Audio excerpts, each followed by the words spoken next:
What up, women's basketball fans, specifically New York Liberty fans? We are back. Gotta get up in the off season. We're going to go through our off season content schedule. We're going to start with a overview of the New York Liberty season in review, and then go player by player, break down their season and what we think we can expect from the Liberty come 2024. That and more coming up on today's episode of Gotta Get Up, a podcast for New York Liberty fans. Gotta get up, gotta get up, gotta get up. Hey, women's basketball fans, welcome to Gotta Get Up, a podcast for New York Liberty fans, brought to you by Black Rosie Media and hosted by Erica L. Ayala. Welcome back, women's basketball fans. This is Gotta Get Up, a podcast for New York Liberty fans. I am Erica L. Ayala, founder of Black Rosie Media, here with Misha Jones, holding it down for play-by-play. I love this. We talked about it on our last episode at your alma mater, no less.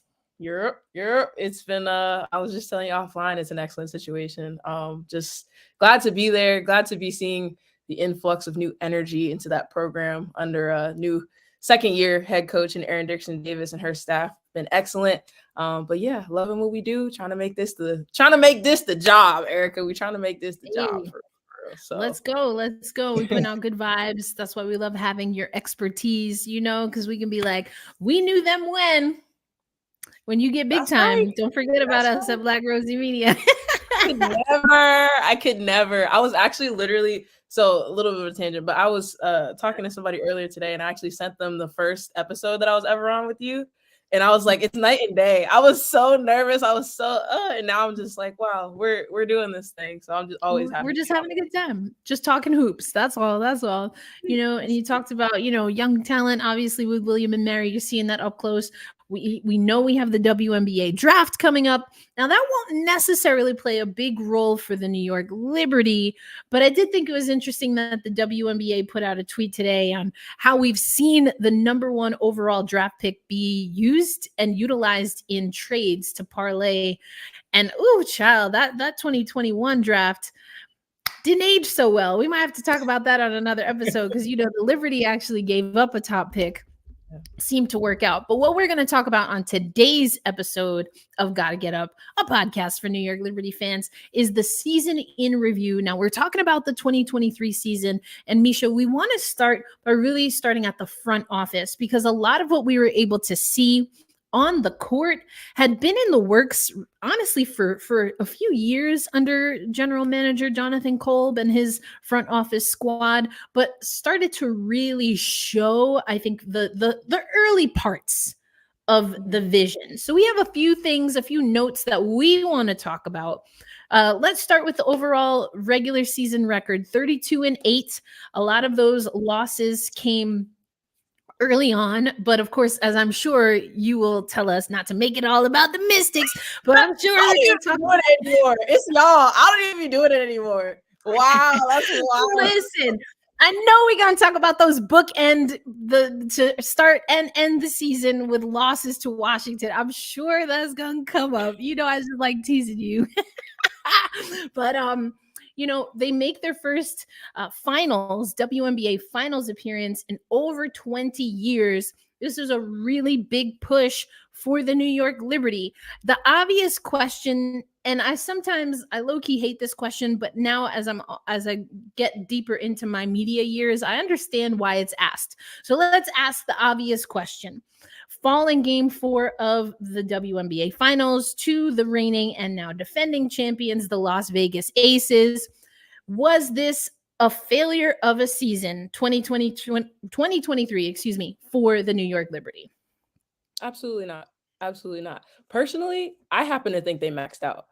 And if you're looking at a team and trying to evaluate whether they were successful or unsuccessful, that's the first question I'm always going to ask is, did you max out with the talent that you had on this team, the coaching staff that you had, the circumstances that you had, right? And all three of those things are extremely important here because we had a couple players dealing with injury. We had Sandy Brondello coming in and, shaking some things up, and you had new personnel. And so I think when all of those things, you throw them in the pot and you say, did this taste good or not? I think it did. I think, the Liberty did exactly what they came to do. They went to the final. You just said it, the first finals appearance in 20 plus years. How can you not call that a success? And again, playing against the Las Vegas Aces, a team that did historic numbers, that's a win for me. That's a win. That's a successful season. I hear you. And we're going to get another voice in here that's been with us along this journey, the one and only Brian Florenton, coming from Brooklyn. What's up, Brian? What's good? Doing well. We're in December, fam. Can you believe that? Yeah, like it started it was like a few snowflakes outside today. So I looked out the window. I was like, this kind of sucks, but it's December. So I'm kind of, I guess I'm okay with it. But it was like, wow, it really is wintertime now. Yeah. It is. And I'm going to ask you the same question I just asked Misha. But first, hey, Damien and everyone else watching live. Thank you so much. Yeah, we took a little bit of a mini off season, but we know that the ball don't stop bouncing. I know that's right. So we're going to talk about that. We're going to talk about a New York Liberty squad. And I think, Misha, you made a lot of great points. But Brian, I know when we hopped on this here podcast, you came correct out the gate. And we're like, listen, you want to talk about what's going to happen at the end of the season? I'm going to tell you, Erica, you called it Liberty to the finals. Now, we almost got your full prediction, but you knew right away this team was going to the WNBA finals. So let me ask the obvious question. Was the 2023 season a bust? I would say no. I think I want to start back to exit interviews last season because I remember after they made it to Game 3 against Chicago, each of the players was like, okay, our goal for next season is having home court, so we won't start a series on the road. And they were able to accomplish that with the new talent, and they were able to advance in a level that's really far. So I think as far as just that goal, just starting from that stated goal from last October, that's a success in and of itself. And then we saw throughout the year the team really get comfortable with each other, start figuring things out on the fly. Because even though they were winning early, it was pretty choppy, admittedly. I think to a person, I'll be like, it's like closer. It's not closer than we needed to. We have to hit the Stewie button way more than we'd like to. So I think throughout the season, we saw the evolution of the team. We saw them get more comfortable with each other and be able to sort of figure things out more on the fly and really be able to tap various buttons throughout the year. So I would say it was an overwhelming success. It wasn't, there's one goal left, but I think that they're close enough to get there. And I think that this season is really a good launch point, I think, for them on the court. And I think off the court as well. So just sort of branch out a little bit. You could really see that there was way more. There's always interest, but I think just having that national profile in a way that they haven't in a really long time and really being these sort of bellwethers for the league in a sense, where you see that I think the game against Connecticut, the game 4, that was the highest rated game of the season. Building sold out 20,000 plus in Barclays Center, sellouts throughout the year, sells every home playoff game. So we were really able to see the franchise itself outside of the game really build on what they were doing on the court and really expand their reach in that way. So I would say it's a success in various different levels for the team. And Damien giving me the perfect transition. Erica, do you think that the 2023 season was a failure yourself? I have to agree with my illustrious panel here and co-hosts. No, it was not a bust. We've talked about this on the podcast before. There's been so much tension, right? As soon as the New York Liberty started with their signings, and it's that self-fulfilling prophecy of the media calling them a super team, and alongside with the Aces, neither team accepting that, but the opposite fan base saying, "Oh, we're not the super team, you're the super team," And I think that a little bit of that got exhausting. And if you look at it through that lens, that's again why I wanted to ask this question. I don't think it's always fair how it's asked to athletes, but I also think giving athletes an opportunity to respond is important. So I would say no. Categorically no. It's extremely hard to make a finals. It's extremely hard to win a championship. And I believe the Las Vegas Aces will be the first ones to tell you that. Now, there are definitely areas and room for improvement. And I think speaking of exit interviews, and we're going to get to this because we're going to go player by player. we know the WNBA rosters ain't that big, so we can get through this and be all right before next season. But we're gonna go player by player. And so when we get to the Benijah Laney episode, which will be one of our firsts, you're going to hear Benijah. And it's something that, Brian, you alluded to exit interviews last year, but between Benijah and Sabrina in particular, and then Benijah again in exit interviews in 2023, she said, we will be back. She's like, I firmly believe that we will be back. You said that the Liberty last year were focused on getting home court advantage, did that. And so you're starting to see the consistency build. And this is, I've written about this. I know we've talked about this on the podcast, but that's what was the immediate difference between the New York Liberty and the Las Vegas Aces in the 2023 season. And as we started marching closer to the finals, I know, Misha, you and I talked about this, Brian, you and I talked about this when we were in person, but the margin of difference that was minute, literally through their records in the regular season, became massive. I don't want to say massive, but it definitely grew. And it noticeably grew in the playoffs. And so to call this a failure, absolutely not. Are there areas for improvement? Yes. Do I think the team that played harder and smarter won the finals? Yes, I do. And even though I didn't like it, my spirit was telling me Aces in 4, and that's exactly what we got. We're going to talk about game 4. I know that's definitely on my notes of things to talk about, but let's keep marching on. Let's talk about some of the successes, some of the victories. And a part of that is also looking at what the front office did. So let's first just again remind people of what the offseason looked like for the New York Liberty. They sign Jonquel Jones. They sign Brianna Stewart. They sign Courtney Vandersloot, and they get Kayla Thornton in a trade that sends Natasha. Well, there was a few people involved, but one of the things was Natasha Howard going to Dallas.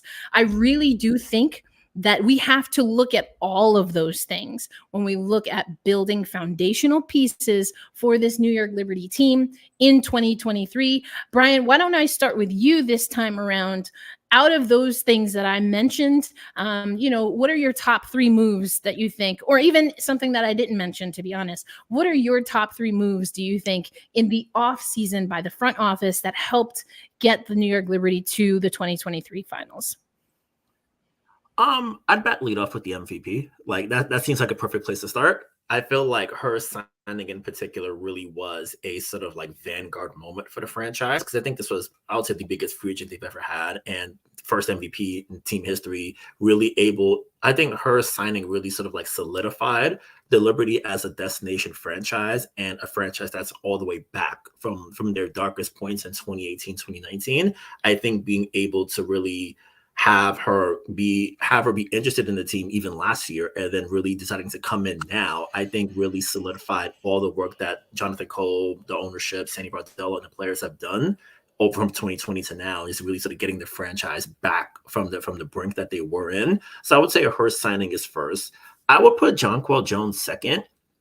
I think, for JJ, it was rough to start, and especially coming off the foot fracture, it took her a lot longer than I think she would have liked to have really been comfortable in sort of like in her best, in sort of being the best version of herself. So I would say that her signing really, I think, gave the Liberty way more size to work with in the front court. And I think we'll probably get to this. Having her back next year makes building out the roster alongside her a little bit different, because you won't need extra bigs in the ways that they did last year and in the big heavy bench they had this year. So I think her signing, especially her being fully at full strength if she comes back, really gives the Liberty more flexibility to add more wings and guards if need be. So having her here, having her comfortable, and having her play well, I think is really solid in that way.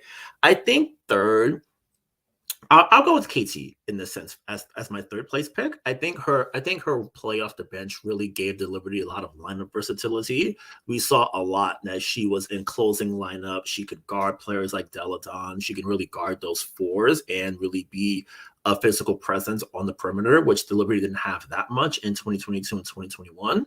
So I would say that her signing and her extension as well really gives the Liberty that solid foundation to work with going into 2024, 2025.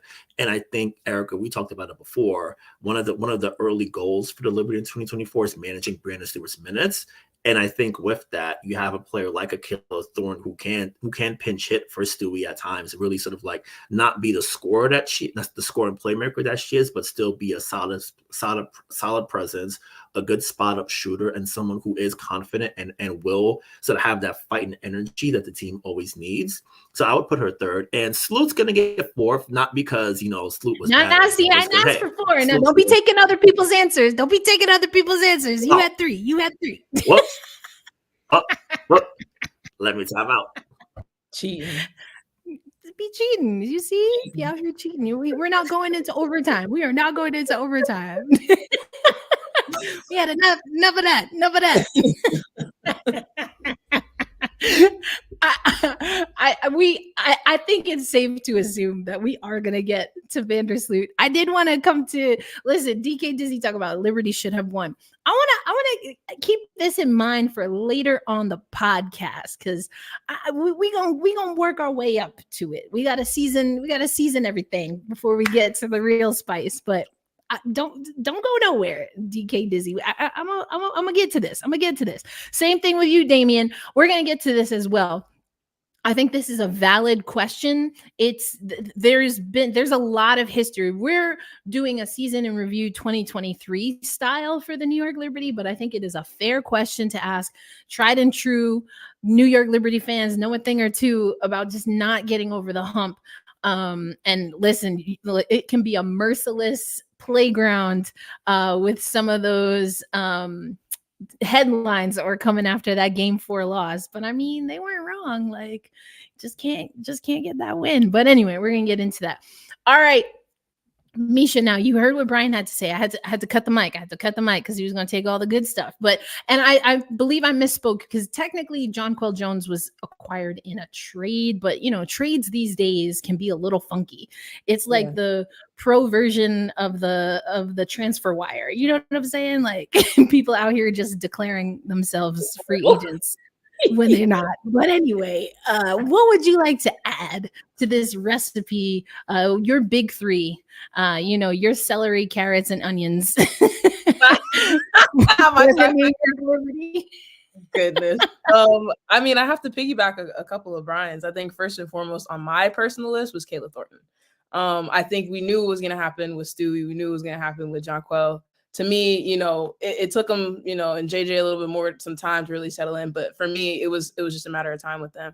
Kayla Thornton gave the New York Liberty the ability to rely on somebody other than Benaj Laney to be their stopper for those 2, 3, 4 position, glue position, hybrid kind of players, which is extremely important in a league that we see, every year. It seems like the guards get bigger and they get faster and they get bouncier. You know what I mean? And you have to have players who can adapt to that kind of style of play. And I think Kayla Thornton down the stretch in the playoffs, you saw how valuable she was in Connecticut and against. I don't know that she got the shine that I wanted her to get against Washington, but it was Washington.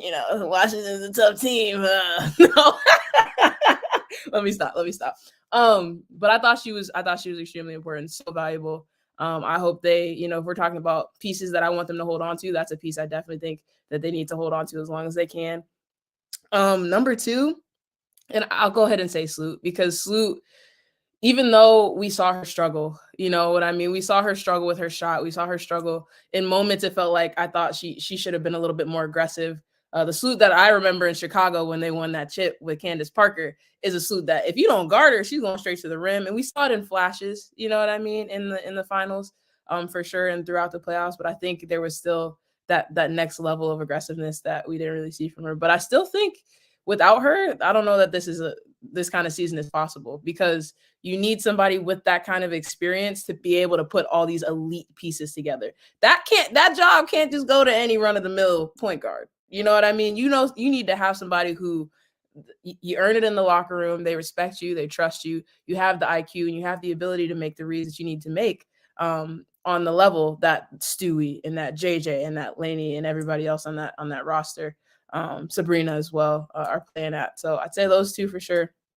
And I don't know that this qualifies as a front office thing. I don't think it does, but I do want to give a shout out to the Liberty's experience team, game day team, all the people who rounded up and rallied the city around the New York Liberty, because I tell you what, that was probably one of the most entertaining off the court parts of the season for me. It was just seeing, how many different faces and celebrities and notable people they had filling up those sideline seats. I mean, the day that Issa Rae went to the game, I was like, yeah, we made it. Yeah, we made it. But yeah, just big shout out, big ups to everybody who were involved and responsible for that. It was great to watch, and it's awesome for the game. Yeah, I feel that. I think y'all have done a pretty good job.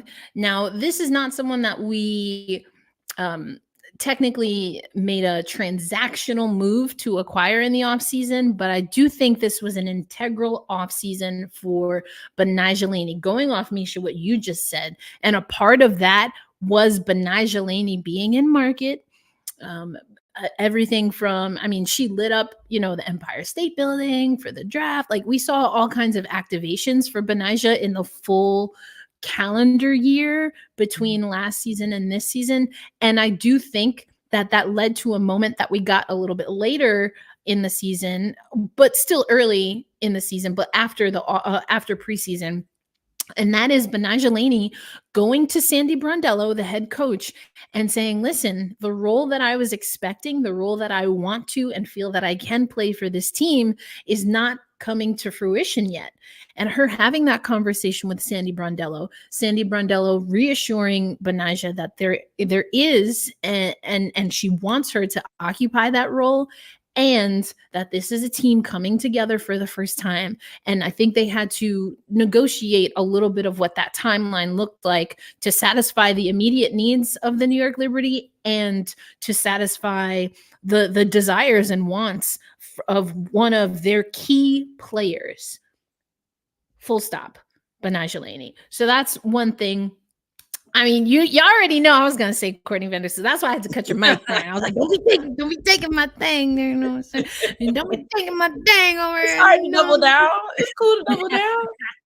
Well, I want to add a little more. If it's me, if it's a recipe, since we're just gonna keep going with this theme, we were talking about food delivery offline. But if we're gonna go with this, let's just say, I'm always gonna double up on garlic. I'm not sure who the garlic is for the New York Liberty. I'm gonna think on it. What I will say is, if I had to pick number 2, and this is also a little bit of a different way of thinking, but they did extend Sabrina Ionescu in May 2023. And why is that important? Because now this is not something that I think we saw fully executed in 2023, but y'all know I be saying on this podcast, and I'm gonna say it till one day I'm right. Sabrina Ionescu, I really think that she has to be the future, and that she was drafted to be the future of the New York Liberty. And that's why I like the Vandersloot signing, because Sabrina Ionescu also needed a veteran to learn from. And I don't care what nobody says, but when you don't have a veteran guard, even just to be on the bench, because we've seen Christy Tolliver not really hit the court, but be a veteran presence. We saw Candace Parker. She's not a guard officially, but play that role of like a floor general. You need one of those that in the thick and thin is going to take command. I honestly think sometimes we saw that a little bit more from Laney and Stewie than from Vandersloot, but you need someone who knows that one position. And so I still think there's more to be explored between Sabrina and Vandersloot, which is why I liked locking in Sabrina Ionescu. And if I had to, pick another thing, and I'm gonna call out Shayna. So you're talking about like the game experience. I also think the fan experience was great from the business and marketing side. I thought they did a great job, not just bringing in celebrities, but making the entire Liberty fan base, whether they were in the house, whether they were in the community or coming to games for the first time, to really get them involved. Damien, I see your other question, but I'm going to pop to this one. Why do you think that Sabrina Ionescu should be the future of the Liberty, yet has she had the time to do but failed? Okay, first of all, she's our first ever number one pick. If you ain't pick a number one pick to be your franchise player, then what you even doing? Especially because, as we talked about it for the New York Liberty, I'm talking first ever opportunity to pick first, and you pick Sabrina Ionescu. I'm gonna need you to cash in on that. Especially because, as we were talking offline, Misha and I, about the 2021 draft. Now, seems like the Liberty might have dodged a bullet with that one, because they had a top pick and they got rid of it. That 2021 draft didn't age so well. I'm just saying. I'm just putting it out there. That's why she has to be number one. Number two, if you think about the kind of player Sabrina Ionescu has potential to be, and this is where you have to start pushing Sabrina. You have to start pushing Sandy Brondello. We're going to talk about her in one of our off-season episodes. But you have to start pushing those two, Sandy and Sabs, to realize her potential. Now, you can make the argument she was hurt for the majority of her, like the first, let's say her first 2 years for sure. Solidly, squarely playing injured.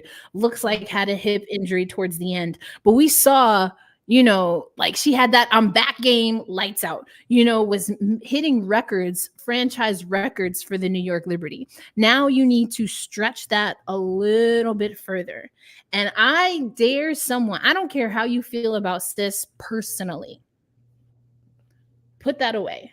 Act like blank face, nameplate off. Insert player stats that you got from number 20 New York Liberty from 2023. And if you see the peak stats, tell me you wouldn't want that player on your team. We're talking about someone who can be aggressive, to your point, Misha, about Courtney Vandersloot. We know that she can drive. I always say, not her first step's not my favorite, but she's strong. She's a strong guard. And she can absorb more contact than I think people give her credit for. So you have someone who can create and drive and then dish off. You have someone who obviously can shoot from the perimeter confidently. Now, the demerits for Sabrina, I would say her first step, not so quick, which also leads to my second demerit, which of course is defense. But if you can have Diana Taurasi as the face of the league, voted on by the fans, and you gonna get mad that Sab doesn't play defense, say that. I'm gonna need you to stop. And nobody ever asked Diana Taurasi to play defense. Not for real. Not the defense where I'm mad I didn't get a call, so I'm gonna hack somebody defense. I'm talking real defense. Out of how many years she's been playing? How many times has she played actual defense? So, that's not a criteria that anyone in the basketball community, except for me, takes seriously. Not anyone, but y'all know what I'm saying. So don't give her a demerit on her defense as far as generational talent, or even I think generational talent, she's losing a window there, but definitely franchise player. She has an opportunity to be a franchise player. And when she commits defensively, when she commits to driving more so that she can open up the lane for herself and for her teammates, and when she commits to realizing that she is going to have to find a leadership role for the New York Liberty, then yes, she is your franchise player. Because how many more years left does Stewie have? How many, especially the way we work in her, Brian, you talked about workload, and we're going to get into that. Sloot, I hope we get Sloot back, but after next season, Sloot going to do what Sloot need to do. And I'm going to be happy for her. So if and when Sloot is gone, that's more likely than Stewie being gone, even in the next handful of years. Then you have put your number one pick around WNBA champions and extended her, as I just said, with the purpose, if not solely, certainly mainly, to have her keep that talent, that experience in the franchise. That's why you drafted Sab. That's why you built a veteran team around Sab. So that's why, you know, and I see what you're saying. She doesn't want to be liable defensively. You know, listen, and we're going to talk about game 4. I know I have game 4 on my list. And there were some questionable things. Sandy Brondello is one of our next 3 episodes, and we're going to have a real conversation. And we started to, as the playoffs were going on. This is where the Liberty again need to push a few buttons. And Misha, I know you and I have talked about this before. And since Damian, he has the playbook. Like, he already know where we're going before we get there. And I love this. Or, you know, Damian, thank you so much for joining us here. I want to start getting us though to some of what we liked. And I know we wanted to talk about games where we thought the New York Liberty performed well, and then games where it really was a little bit of a bust. So, and I want to go off of kind of that Sabrina Sab situation. Again, we're going to go player by player, I should say, starting with the head coach and then going player by player. But we have the questions here. What did you like? What were some of the games, especially as a little bit more of a neutral party, but especially between Brian and I. But what were some of the games that stood out to you from the New York Liberty? And I want to ask you because I know you know the game so well and you're doing play by play. But what were the things that you think Sandy Brondello did well in the game that you selected as one of the top games for the New York Liberty? So my game that I selected, and here's the part where I make it about the Washington Mystics. No, a Washington Mystics L that I'm still a little bit upset about. But game two of that first round series, New York and Washington, the Liberty won that one 90-85, sent them to the semis, obviously. And the one thing for me that stands out is I remember watching that game. I was at work watching that game.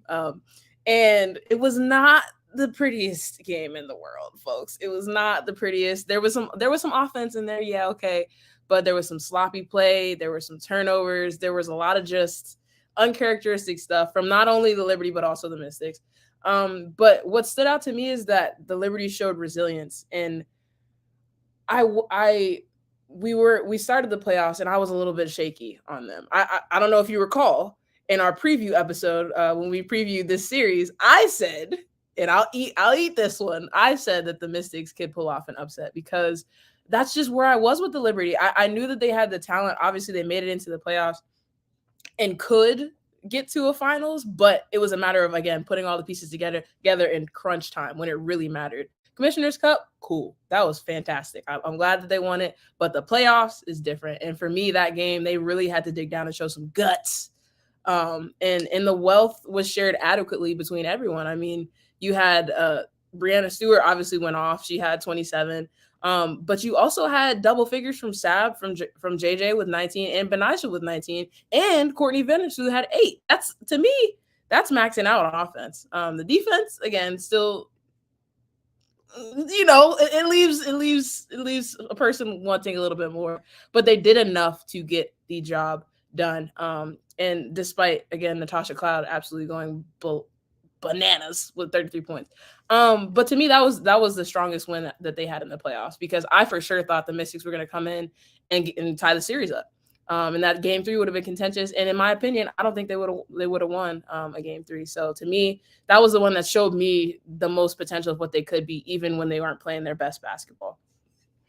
I like those choices for sure. And for me, looking at the regular season and honestly, even the playoffs, I think how the New York Liberty played against Connecticut showed us the potential of the Liberty, but also, if we're being honest, some of the downfalls of a team like Connecticut that's a perennial top 3 team. And you want to talk about can't get over the hump.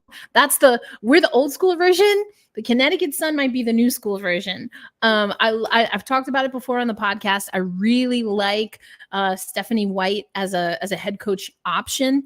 As I have said before, I like Sandy Brondello. Obviously, they're both, you know, it's always kind of moves and counter moves. And I think Stephanie White is going to be the kind of coach that can really strategize a win, even when a team isn't particularly playing well. I think Sandy's approach is a little more laissez-faire, but anyway, we'll get into that again. I thought we played really well against a Connecticut team that likes to play suffocating defense. And the reason that I picked basically all of the Connecticut games, I mean, we have games early in the season, you know, where we got blown out, or excuse me, where we blew out the Connecticut's on 81-65. You had a 89-81 game. You know, you had a game where after Rebecca Allen went off on her revenge tour, the New York Liberty snapped back, and so they reacted well. But I think that I liked how we played the Connecticut team. I think Vegas, to an extent, that was just a weird regular season series because we were always thinking it was going to be closer than it was. And then we never got that close game until what I think was one of their worst games. Not one of. I think it's like, with all of the circumstances being what they were, my top worst game for the New York Liberty in the 2023 season, the entire 2023 season, is Game 4. Yeah. Game 4 of the finals. I still find it hard. Like, if I wasn't there, I don't know if I would believe it. But that this was one of the closest games against the Vegas Aces by a lot. And you have two starters out of the lineup and a lead. And that thing just slowly started melting away. That is mentality. That's where the players have to get mentally tough. And I do wonder if some of that was also strategy. And what I mean by strategy is, we've talked about how Kayla Thornton was so important, yet somehow she seemed to disappear the deeper we got into the playoffs, which didn't make any sense to me. So I said, if I get back to you, DK Dizzy, I wanted the New York Liberty to win. I wanted to be wrong about my Game 4 prediction, but my heart and my head said something different. And my head told me that there was going to be a game that the New York Liberty just they wasn't the Jerry Curl one gonna curl all the way. And that was Game 4. So the Liberty should have won. I'm having trouble agreeing with you on that one, fam. Because Game 4, not to mention Game 1 and 2, tell me otherwise. Because those were not pretty games, Brian. They weren't pretty games. Game 3 gave us some hope. And then Game 4 was like, oh, okay, we're gonna take this L and go back to the drawing board. Yeah, like Game 4, it's one of those things where it's like you feel something weird is in the air. Because I think I told you that night. I was like, it feels weird. Like, they're up, but it should be more. But it's just like hanging around and hanging around and hanging around, and it's like, oh no, they're down. And then they make that spirited sprint late, and then it's like, oh, rolls off, and then you're 1 second away. Like, it just felt weird that whole night. I feel like that's the word I keep coming back to when I think about Game 4, where it's like you saw everything that they were doing, and you saw they were like maybe a couple steps away from really like running away and hiding in that game, but then they didn't. And then it's like, oh wait, still here. And then you keep looking at the clock. Oh wow, they're still here. And then wow, they're down. What do we do? And then it just felt very odd. It's almost like one of those weird those weird curveballs you get where it's like, oh wait, I don't know, like the pitcher's delivery is weird. I don't know how to adjust to this. I haven't seen like that. Like a knuckleball. Yeah, it's like I know how to hit, and this thing is going like 30 miles an hour. Why is my timing not right? It felt like that the whole game. And now I think about it, it's like, it's one of those L's that sort of eat at you, and it's one of those L's where it's like, oh wow, this happened to me, and I'm going to do everything I can not to have it happen again. And I guess now that I'm thinking about it, and to steal Misha's bit, I'm going to make it about the Mystics for a second. I remember when I was, I think Howard Megdal made the point to us a couple times today, where like he felt like the Liberty were almost like the 2018 Mystics, where they were like, you saw that everything was like there, but they were like one step away, and then the next year they came back and they're like, oh yeah, we got it this time. So I wonder. My mind. Yeah, I wonder how Misha Or feels like about that. the 2020 aces, the 2019 aces. Like, Yes. anyway. All that. Yep. All that. That's exactly the thought that popped into my brain. I was like, and this is, personal, the way I move. Things happen, in my opinion. They happen for a reason, to prepare you sometimes, and sometimes to give you what you want. And in this season, I thought that this was the preparation year, right? I didn't expect. I'm sorry, coming into the season, if you would have told me, Brian, in your prediction that the Liberty were going to the finals, I might have said, okay, I rock with that. If you would have said they was gonna win, I would have been like, now hold on, wait a minute, because from jump, you see it all the time. And the NBA, where all these different players are moving around and this and that and the third, it takes time to really gel and really build. I know, Erica. I know. Not to make it about the NBA for sure, the MNBA, excuse me. But it takes time for things to gel. And I think, again, I'm happy that they maxed out this season, because it shows them, oh, we have the pieces. And we're going to talk about pieces, I'm sure, here in a minute. But we have the pieces. It's just a matter of putting the puzzle together the right way. And I think there's still a couple pieces that were out of place. But yeah, that was my first thought. The 2018 Mystics, man, it felt the exact same way. It was like, wow, they could really do something here, but I'm just not quite sure if they've got, the all the different pieces that you need to make that kind of a run. So yeah, I think next season though, you tell me they're going to the finals and winning it, and some things don't change, hey, I might be right there with you.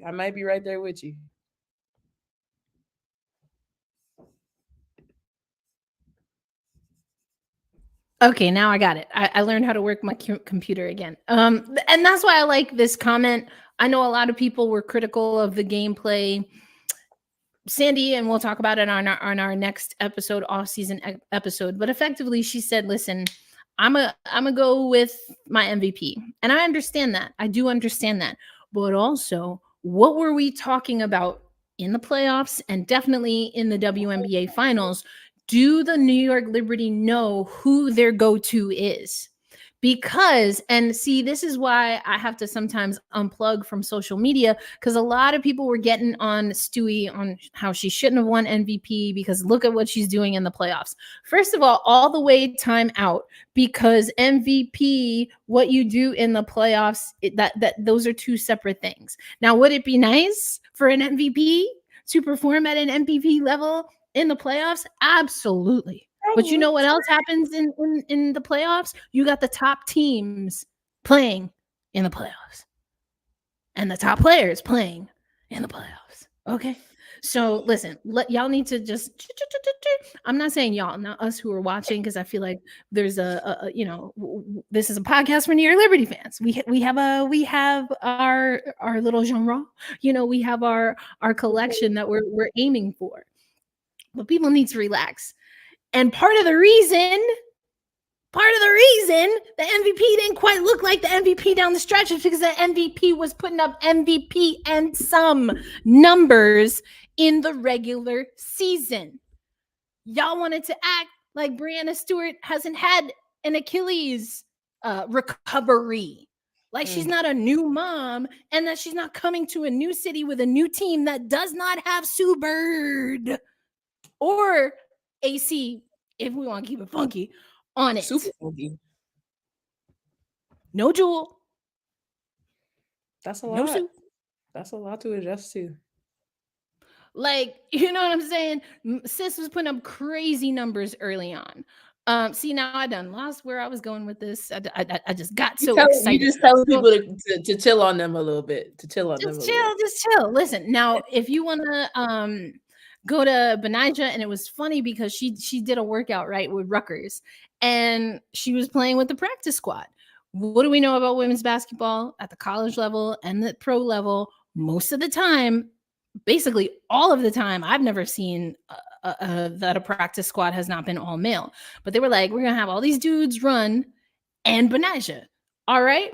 Do you know that they was giving shots to the practice player that didn't just play in the WNBA finals, and she was looking in the camera like, that video was fantastic.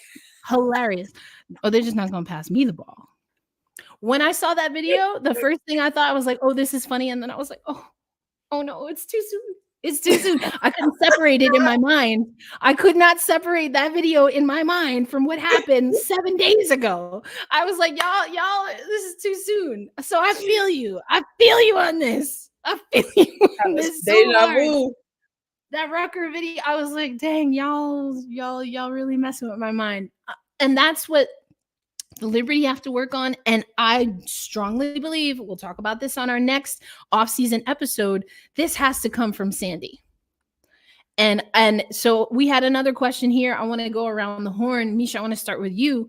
I'll answer first, Damien, though. Do you think Sandy Brondello is the right coach for the Liberty? Yes, absolutely yes. Yeah, I agree. Sandy Brondello, yeah. She's Sandy Brondello. Her track record speaks for itself. Absolutely. Brian, what say you?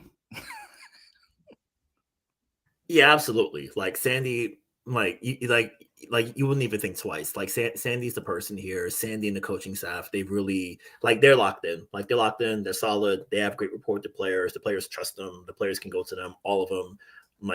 That's not even a question. I'm not even thinking about that. Yeah, and again, the question for me, I've talked about Sandy Brondello, always a huge fan of her as a person. I think she just seems to me as a very genuine, caring, and also real person. Like, she's not gonna lollygag. She's not gonna blow steam up nobody's rear. She's gonna keep it pretty funky. Now, she don't got to be mean about it all the time, but she going to keep it funky. And I could get with that. Now, what you're saying, Damien, and I know you've alluded to this before. I love that we have such OG, such seasoned New York Liberty fans, because you're right. This is a lot as a franchise to own.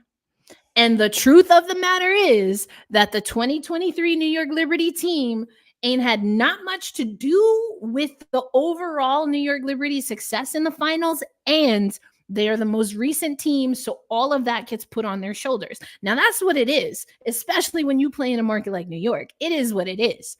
But it is a valid question. What needs to happen for the franchise? And listen. First thing that needed to happen is we needed to get up under the clutches of that certain New York Knickerbockers and New York Rangers owner. That's number one. Because the size seem about their business, and they seem to understand winning is genderless. Okay? That's point number one. Say that. You know what I'm saying? They've put money into the Nets. They've put money into the Liberty. I'm gonna leave that to Brian. I mean, you could tell folks, but I feel like the Nets got a little bit of working to do. It's been a little drama. From the outside looking in. It's been a little drama. I don't know. Not the NBA. Listen, I don't know, but this is not a podcast for Brooklyn Nets fans, so they're gonna have to wait. What we know about the New York Liberty, and that's why I wanted to focus on front office. I do think the sides are putting money and they're putting people in the right place. So what is it going to take to get over this hump that Damien is talking about? That's very real. And honestly, the pains of 2023 will catapult them. Brian, you started us off. Misha, you took off with that as well. That's the growing pains. But I want you to hear from Jonathan. What is he talking about? So we got about a little 3-minute interlude for our host to get a little sip of water. And we're going to hear Jonathan Kolb. This is the general manager of the New York Liberty during the exit interviews. Here's what he had to say about what the future is, including what's one of the first moves that he made in the offseason to secure the roster for 2024. What this market can do, what you all do with your coverage, what these fans, that they will turn out and they will pay to see this product. And so, no, it's something to be proud of, but it's also something we're not close to done. And we look forward to improving this team in the offseason and being back. Not to look too far ahead, but just going to ask about Stewie and JJ. Stewie told me before the series that she said she could almost guarantee she'll be cored. And I was wondering if you could comment on that. Stewie will 100% be cored. She will not be an unrestricted free agent. And JJ, I was wondering if you've had any extension talks with her at the end of the regular season, and how you plan to handle that Yeah, situation? we haven't had our exit meetings. Unfortunate for you all, I haven't talked to any players today as of yet. That'll be my job later this day. So we haven't gone into it. We touched on it. I think with JJ, it was just a situation of trying to feel out this season and like, what does it feel like? I think she really shined this postseason, arguably our best player, just in terms of consistency, the effort she made defensively on the glass, rim protection, finishing, playmaking. I mean, she was incredible. So for us, it's a player that we would definitely want to retain, and we'll continue those talks into the offseason. Hey, Jonathan, Hey. You talked a little bit about building this team. There was so much conversation about the Aces and the Liberty as soon as that became a part of the narrative here. As you now have gone through the regular season, played them in the WNBA finals, what are things that you see as similarities to how the Aces were built and what you're trying to build here? And what things are unique and different in how you want to approach the New York Liberty? Yeah, I mean, naturally, there's the comparisons from the start, and I think, when you talk about the difference in building, I think there's a lot of differences. I mean, they won the lottery 3 straight years, having to get the #1 pick in years that turned out Kelsey Plum, Asia Wilson, Jackie Young, players that are the pillars of what they do, in addition to Asia Wilson, right? I mean, like that's their leader. And then Chelsea Gray, bringing her in via free agency, adding to that with Alicia Clark this year.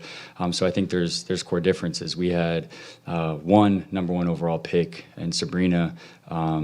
We signed Benijah in 2021, so those were kind of the original pillars of this team, and then went out, executed a trade for JJ and Kayla, and then manufactured the cap space to acquire Sloot and Stewie. So there's definitely differences in how the teams were built. Yeah, in terms of the culture, I mean, I kind of feel like you don't really know another team's culture unless you're in their locker room. Like, I really don't know. In terms of our culture, I'm really proud of our culture. I think it's something that's often a buzzword that's used, but really it's just a systematic set of beliefs, right, that you do every single day. And I think we really did buy in to what we were trying to do, which was selfless basketball. And I think that's reflected through, literal statistics when you look at our assist percentage, but also when you watch us and just see how we play. And that's what the Liberty are about. It's just all inclusive. It's something where we want everyone to shine, but we want to win.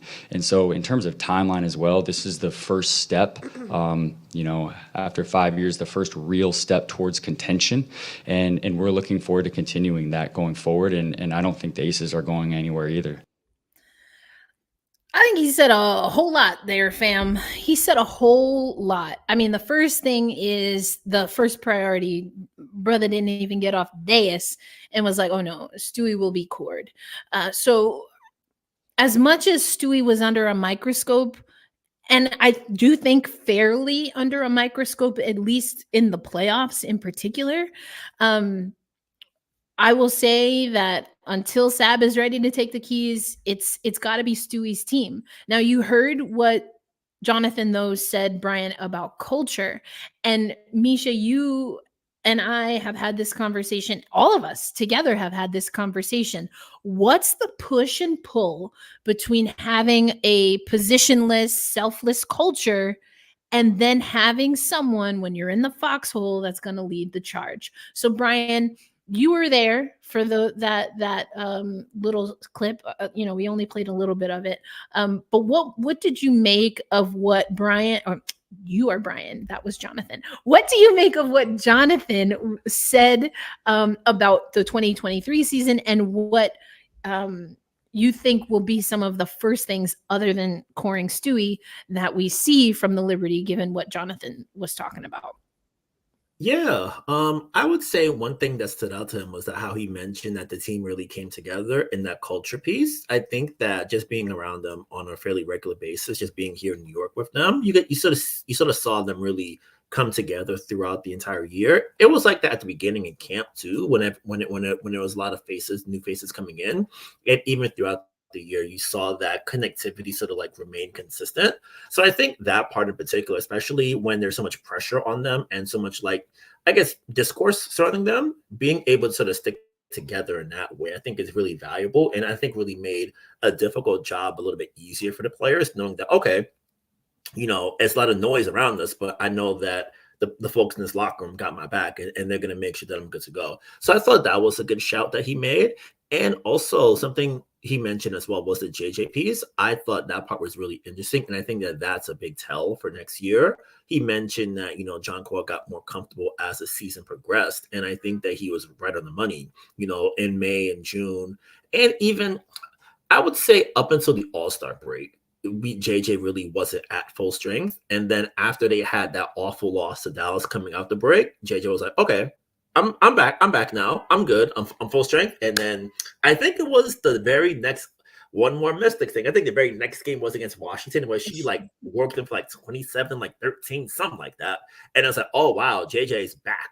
And she mentioned in post game that night that, she feels more comfortable. She feels that, hey, I'm just working through it. I feel like my body is where I want it to be. So I think that her being healthy and really sort of seeing her tap into so many different avenues of her game, she's a really solid passer. I think that, folks really underrate that when it comes to discussing JJ, just having a big who can handle, bring the ball to court, and really has good court vision. And when you have players like Stewie, like Lainey, who are always moving, Sabrina's always flashing up. If you take your eyes off Sabrina for half a second, she's wide open for three and you're in trouble. So having players who are always moving and a big who demands so much attention and loves to pass the ball, that creates so much versatility for the team. And I think just a little bit more, just sort of tie JJ to the culture piece. I think that, we've talked about it before. I think all three of us, as far as who is sort of seen as the vanguard of the league. Okay, if someone's if some random was oh, name a WNBA player, we got A, B, C, D, and E. And I think for JJ in New York, I think especially she mentioned it, I think when I covered her when she did the Bahamians Independence Day thing. And, she mentioned that, people, she walks around, people know her, they recognize her, they really give her encouragement and that support in that way. So I think just having an environment and a city where, okay, I'm comfortable here, I enjoy, it's like my folks are here with me. It's it's I feel like we can all relate to being in a brand new environment and it feels uncomfortable and odd to start, but you feel more at ease because it's I have a sense of back home with me here. So you don't feel as if you're completely sort of stuck trying to figure things out all alone without really much support. So I think just having that piece where there's so many things here for JJ to really give her that sense of upliftment, that support, really making her feel comfortable in that way. I feel like that part, it's one of those things that sometimes gets sort of we tend to sort of forget. In a sense, when it comes to athletes going to new teams and new cities and new locations, just having a built-in support system in the community here feels so valuable. And I think the team as well. Just I feel like I'm bouncing all over the place, but I feel like it's gonna tie again to the culture piece. JJ had mentioned, I had asked her at least what she learned through the year, and she was it was really taxing at a lot of points. That's what I wanted to. I was hoping that you would get to that because she straight up talked about that without the support of her teammates, she didn't feel that she was going to make it through the season. Now, she wasn't really pressed and she didn't expand on those comments. And again, we're going to go player by player. So you'll get to hear that from JJ herself if you haven't already seen the clips. But I thought it was very telling.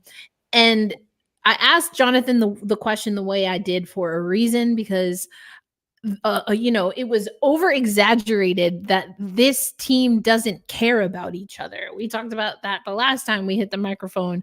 And so I wanted him to give him a chance to state what is for the New York Liberty as opposed to reacting to what someone else saying his team is. Now, he eventually would be asked very directly and with a direct quote about what Kelsey Plum said. But anyway, to your point about JJ, those are the things that you don't know. And we mentioned the Chicago team, Vandersloot.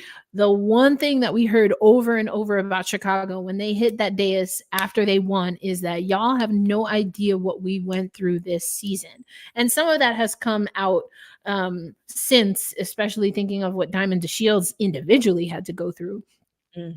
But to have a player like Jonquel Jones, whether it was because of her injury or because of other things, just emotionally, what she was going through, to say that she wasn't even sure that she wanted to be there at times. And I didn't get the sense that it had anything to do with how the Liberty were performing. Damian, I'm going to get to your comment in a minute, but it had to do with just wherever she was in her headspace at the time.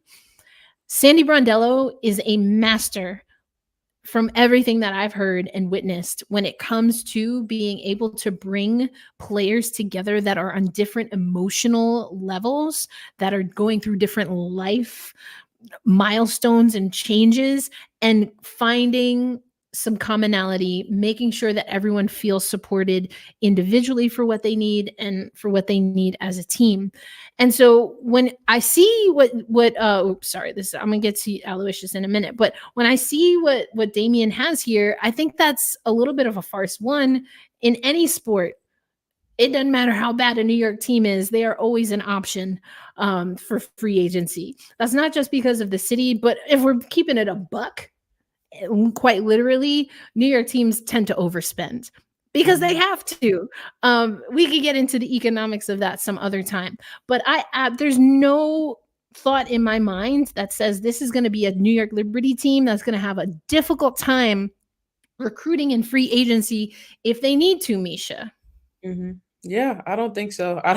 That's not a concern that's crossing my mind if I'm Jonathan Kolb, because like you said, there's always going to be the allure of being in the big city. And two, look at what's on the roster right now. Like, I don't anticipate too many huge changes, you know what I'm saying? Because as I mentioned earlier, I think all the pieces are there.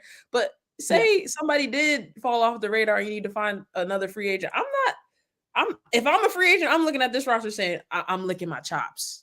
I would love to come to this team, especially after you just finished the runner-up in the league. Yeah, I'm not even, yeah.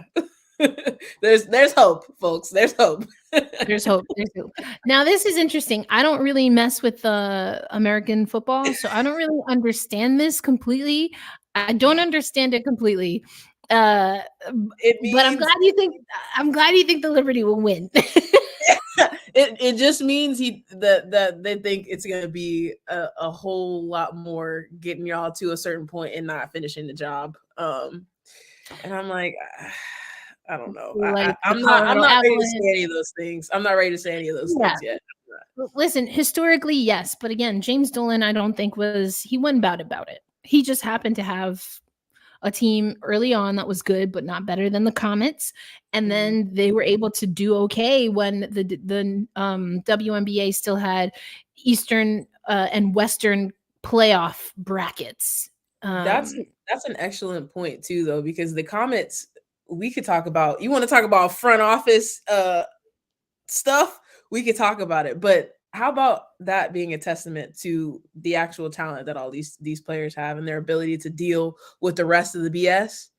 Because, folks, that's a whole nother podcast. Okay, a whole nother podcast. You have to deal with being an elite, world-class athlete. I mean, the Comets and the Liberty been through all kinds of nonsense. Kinds of nonsense, and it's unfortunate, but you've got Charles Barkley, he never won a championship. Cheryl Miller's brother never won a championship. Cheryl Miller's brother. Doesn't he commentate now? What's his name? No, stop.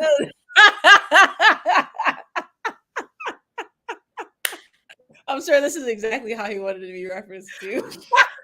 Listen, he knows. He got some big sneakers to fill. Come on. You be all right. You gonna be all right. Listen, it's nice to win championships, but they don't always come. And there have been great players in any sport, Olympic level, who just haven't gotten over the hump. Is that going to be the New York Liberty? We don't know. Which leads me to how we're going to wrap this episode before we get into our player by player episodes. We will start with the MVP. Then we're going to go into Benai Jelani and Jonquel Jones. But what needs to happen in the off season, Brian, outside of what we already know is in the works. So we heard from Jonathan Kolb. He's going to core Stewie. We know Benaja's back. We know Thornton is back. We know Sab is back.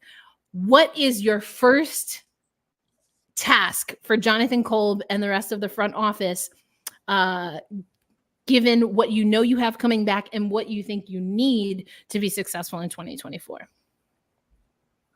I would say job one is shout out to Reggie. There it is.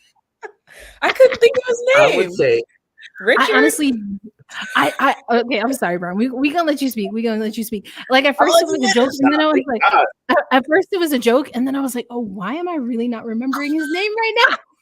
I promise I couldn't remember his first name. I was like, big head, skinny little thing. All right, Reggie. We just kidding. But that's hilarious. That is so funny. Wow. What a time. Okay. All right, Brian. It's your world. It's your world.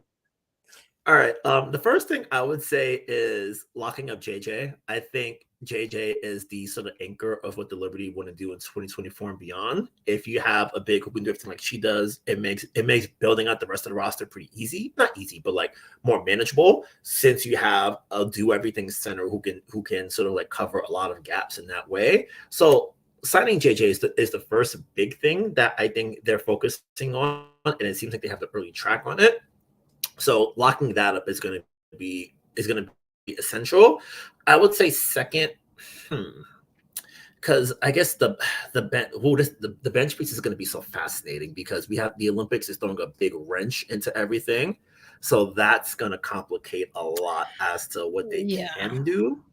Yeah, I agree with you on because I know. Yeah. Oh, go ahead. Yeah. On the bench piece, I think, Erica, you had asked about the prioritization. I think either you or Christina Williams had asked him as to how prioritization is going to look. And JK mentioned that they were going to have league meetings about it. I haven't seen any reporting that indicates the results of those meetings yet. Get it? Because the lottery is this Sunday. So I'm really curious to see how that rule and how the Olympics in particular is going to sort of like guide how all the teams in the league work when it comes to putting rosters together. Because I think once we get an answer as to that, that's going to tell really one big position on the bench. And once we sort of have that understanding as to how the rule will look, then I think we'll be able to really sort of map out, okay, what else do they need to do to sort of get back to where they are in 2024?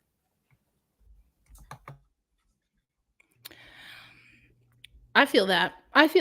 I think also, and you alluded to it with the bench, and we heard from Jonathan Kolb and Sandy Brondello. We'll talk about this a little bit more when we talk from her perspective. But knowing that, as you said, prioritization is going to be an issue, knowing that the Olympics is going to be an issue. And if you weren't thinking about minutes for Stewie last season, I think Sandy's going to have to think about that and is likely going to get some pressure from USA Basketball on thinking about that. And maybe even Stewie and her camp herself to think about that, because the way the WNBA schedule works, first of all, it's not even feasible for players from certain federations to play in a WNBA season and prepare for the Olympics.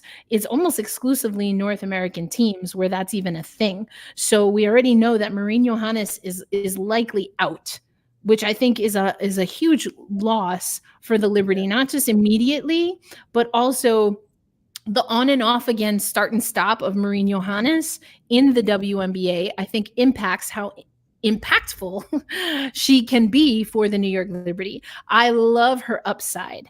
And I'm tired of y'all saying that she can be a starting guard on any other WNBA team. Y'all need to stop with the lies, because that's not happening. I already broke it down. She's not taking minutes from Jewel. She's not taking minutes from Jordan. She's not taking minutes from Kelsey, any of the Kelseys or Chelseas. It's not happening. Okay. So y'all need to stop with that. No C's at all. Not the Chelseas, not the Kelseys, any other creative names. It's not happening. Okay. I love her, but it's not happening. It's not happening. That being said, for me, what is available for the New York Liberty that gives them enough overlap and fills some gaps that they'll have without a Marine Johannes. And quite honestly, that they needed to fill even if they did have her. I think that goes back to athleticism, a little bit more of a stretch guard. So maybe with a little more size or a little bit more of a ball handling finesse than you get from Betnijah Laney. Now, can Laney handle the ball? For sure. Is that what you want her to do? Not if there are other options. Right. I mean, that's just not not her ministry, as we say in the church. That's not her ministry. So I mean, listen, I put it out there. I spoke to Angel McCoughtry coming out of USA basketball camp. She's roaring to go. Another player that I know for sure, at least in the past, has spoken very favorably about Sandy Brondello and how she creates team culture, who also will be a free agent in 2024, is someone, she got 3 names. That's how mean she is. Skylar Diggins Smith. I'm just putting it out there, fam. I'm just saying. Now, listen, they don't pay me enough to really be a Jonathan Kolb out here, but I'm just thinking those as a thought exercise. If the New York Liberty are serious, and quite honestly, to Damien's point earlier, if can they be a team that not just, every few years, but can they be a team that is always a free agent destination?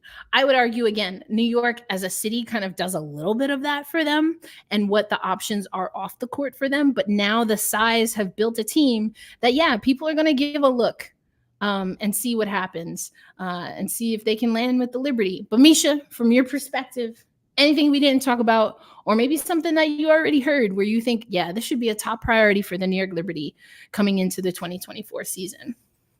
Definitely want to double down on the stretch guard, more finesse, more.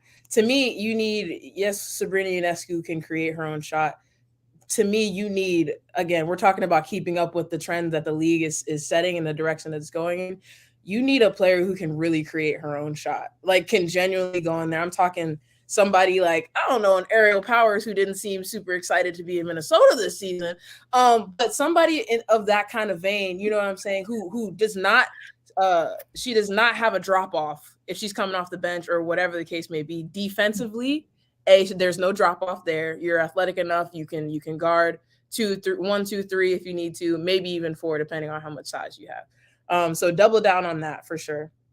One thing we haven't talked about, and this to me is not only something where you're looking ahead at what the Olympics will do to your roster, but I'm also looking ahead at, we just talked about Sloot. How much time is she going to spend in the league from here on out? You really just don't know. And so in my opinion, I think you need to bring in a point guard, somebody young, somebody fresh, but somebody who can handle their business, who can learn from Sloot and take on those reins. Because I still don't think Sabrina Ionescu needs to be the point guard, full stop, with no help. I still don't think that's not her ministry. You know what I mean? We've seen that's not her ministry. If we're gonna stay on that tip, and I think in the future, once Sab, goodness gracious, once Sab takes those reins that that Erica's talking about, there's gonna be a lot more for focus, in my opinion, towards scoring the basketball. And so you're gonna need somebody who can help facilitate, who can come in seamlessly. And if they take the strides that we're all thinking they're gonna take next season, you need somebody who's gonna be able to keep the ship moving smoothly. And then the last thing here, Stewie, like you just said, is going to have some pressure from USA Basketball and some pressure just for the wear and tear on her own body to not play as many minutes as she did this season. JJ, in my opinion, ended this season the healthiest I think we saw her during the duration of the season, right? So this more is just a question of, and maybe this is about Sandy, you know what I mean, figuring out where her priority is going to lie. But I really think I'm not sold on Stewie being the focal point. I'm not. For the next season, I'm just not, because JJ showed us, as Jonathan Kolb just said in that press conference, she was the most consistent, the best player for them down the stretch in the playoffs. And again, she was dealing with injury during that regular season when Stewie was beating the brakes off everybody. You know what I'm saying? So you got to figure out who is going to be your priority on the basketball court. And once you figure that out, I think that also determines some of the moves you make off the court. But having both of them cored, having both of them locked in for a good period of time gives you the opportunity to explore that. I cannot wait till next episode because we're going to break down some Sandy Brondello things. And there's a lot to consider, not to mention the fact that we're assuming that she's going to be the head coach of the Matildas of the Australian national team. So she got other things. Other things. Now, I see people saying Dee Richards. I see Rebecca Allen. I know a lot of people in the New York Liberty fan base really love Han Zhu. I think the Han experiment is over. I really do. I've said this a few times on the podcast, but the fact that she didn't show up for round 1 of the playoffs due to national team commitments, and her national teammate was playing against the New York Liberty in the same series. I don't know what kind of deal Han had. I don't know. I don't know. That seems sus to me, but I've never really seen the vision. So that's a no for me, dog.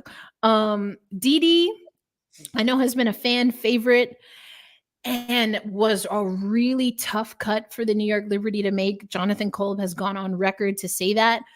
Not as passionately, but similarly, I never quite felt that her game was going to make the transition from the Walt Hopkins era to the Sandy Brondello era, at least not from what we had seen up to then. But we know that the New York Liberty helped her find pro opportunities elsewhere. So if she can come into camp, if she comes to camp and can really step it up and give the New York Liberty what they need from an athletic defensive player, and she can, she's got a little bit of a in that shot. The shot's a little, it's not very smooth. It just needs to be modified maybe a little bit to be a little bit more. I'm not saying smooth. It looks a little janky to me, but that's not necessarily what needs to change. The consistency, right? Her efficiency needs to change, and her confidence, if we're being honest. Now, one player I would love to see back is Rebecca Allen. I'm not sure it's going to happen. And honestly, I'm not even sure if it's in Rebecca Allen's best interest at this point. I think she carved out a nice little space in Connecticut. And listen, sometimes you just got to keep on driving. You don't look in the rearview mirror. You just got to keep going forward. And I want that for Rebecca Allen. I really do.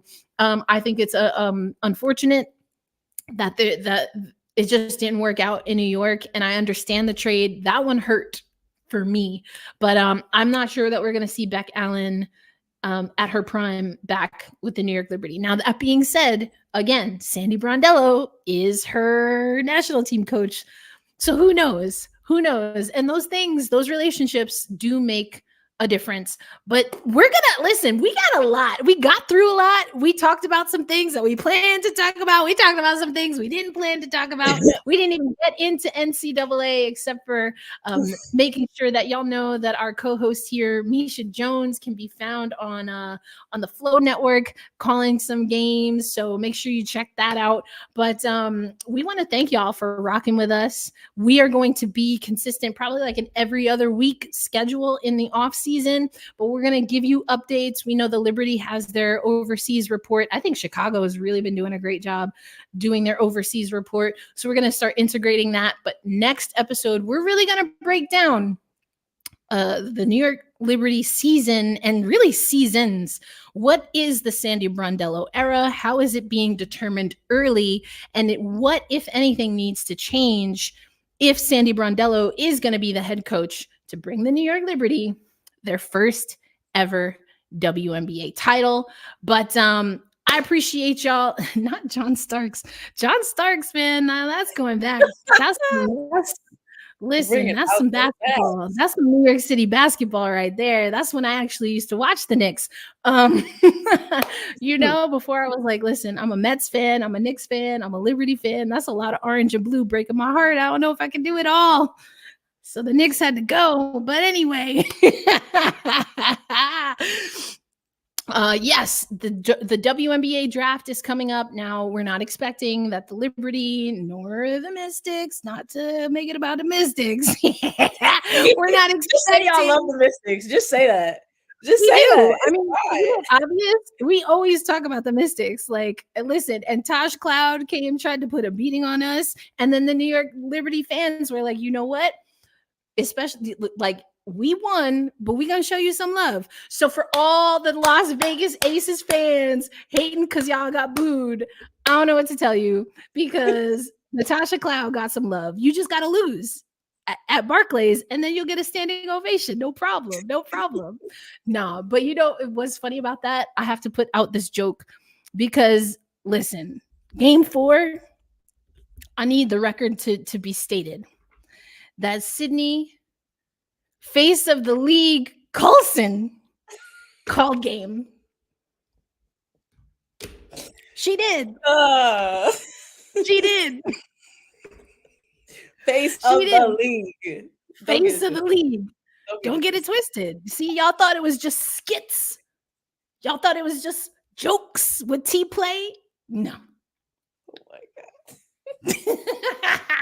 Shout out to Sydney Colson and Teresa Plaisance. I mean, they over here doing stuff with the U.S. women's national team, the soccer team, players ball, like crushing it. You love to see it. You love to see it. That's right, Damien. Love your questions. Love your energy, fam. And we're going to talk about Sandy. So keep it coming. Keep it coming, because we're really going to get into this. Now, we might not always agree, and that's fine, but that's what we're here to do, is debate it, because there is a lot of potential for the New York Liberty. But Damien, to your point throughout the whole stream, it don't mean much if they don't get over the hump. So Sandy's in the hot seat, at least as according to us. We're going to break it all down next week, or not next week, but in 2 weeks. But thank y'all. Be well, and we'll catch you on the next one. Peace out, everybody.